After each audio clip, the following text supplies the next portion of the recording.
was the difference between working an enhancement job with WWE compared to the World Championship Wrestling? The professionalism. It was just, WWE was just so much more professional. You just really couldn't, you couldn't even compare how different it was. In WCW, it's like nobody knew what was going on. They were just all over the place, where in WWF, everything, I mean, they had everything nailed down to a science. You know, they knew who was next, what was next, how long, you know, how much time you have, who's going over, what's going to happen, you know, particular camera angles, where WCW, it was just, they had no idea. They were just, you know, just doing it by the seat of their pants, you know. So they had, you know, WWF killed them in that standard.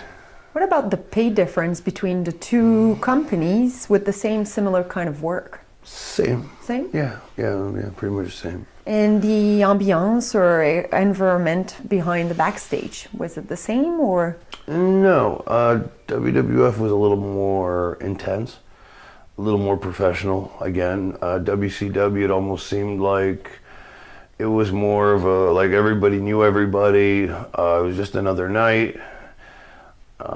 Where WWF, it seemed like this is business, because in WWF you got to understand that television is built to get you over, and if you get over, you make more money. And in WCW, I guess it didn't matter because you had guaranteed contracts, so everything was more relaxed and they didn't really care as much.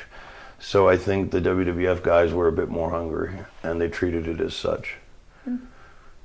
Did you ever wrestle Vader, who was also known for I did. I wrestled him twice, actually.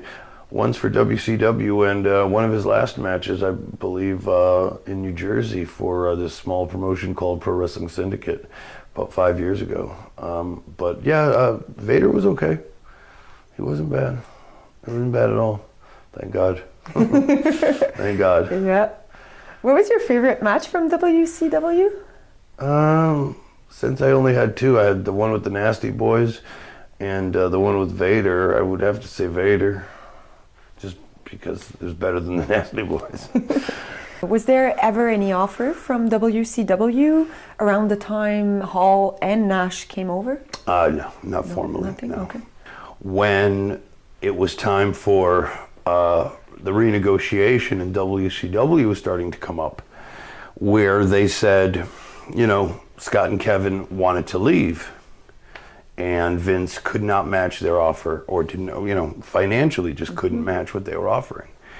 And Scott called me and he's like, you know, bro, we got you a sweet deal. You know, I couldn't go down there with the mask, of course, because that's Vince's gimmick, nor would I want to, quite frankly. But you know, we'll get you paid, we'll get you a new gimmick, we'll start you from scratch. So I literally went to Stamford, planned a meeting with Vince McMahon, and it was Bruce Pritchard, Pat Patterson, Vince, and everybody else.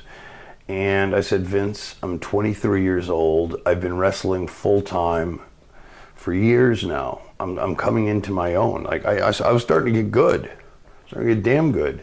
You know, and I don't want to waste myself away doing a meaningless gimmick.